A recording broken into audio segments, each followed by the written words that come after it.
Dia mbola faly miarahaba indray toko klasy toko vavy natratran'izao volana marsa izao toy izao indray ny metro toetoetry ny tontaona mandritry ny 3 volana ho avy manomboka amin'ny volana marsa izany ary mifarana ny volana may 2024 azadiva mbola ao anaty fahavaratra hatranintsika amin'izao fotoana izao jerentsika aloha hoe manahoana ny mpamaritra ny toetrandro amin'ny ankapobeny ny fiafanan'ny ranomasina manodidina fehitany any amin'ny ranomasimbe pasifika sy ny ranomasimbe indiana no jerentsika hatrany hamaritana izay toetrandro izay raha amin'ny ankapobeny aloha mbola tsy ahitana fiovana firy na ny an'ny ranomasimbe pasifika na ny ranomasimbe indiana satria mbola mangatsika hatrany ny ilany atsinanana raha oharina amin'ny ilany andrefana ny ranomasimbe pasifika na ao anatin'ny trangalany iny hatrantsika ary tsy mbola ahitana fiovana koa ny fiafanan'ny ranomasina satria mitovitovy hatrany ny ilany andrefana sy ny atsinanana aty amin'ny ranomasimbe indiana izay mpamaritra ny toetrandro jerentsika ary hoe manahoana ny toetoetry ny rotsakorana mandritry ny fitambaran'ny 3 volana ho avy manomboka amin'ny volana martsa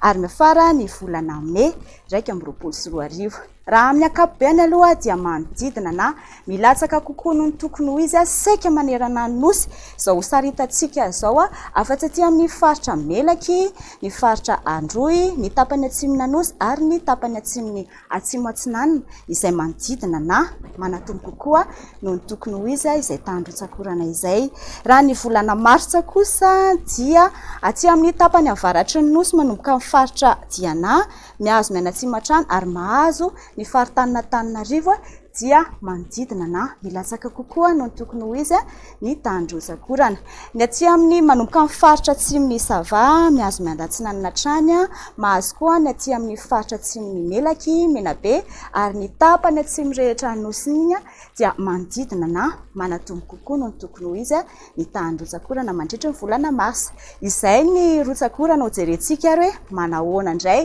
ny salany isan'ny maripana amin'ny ankapobeny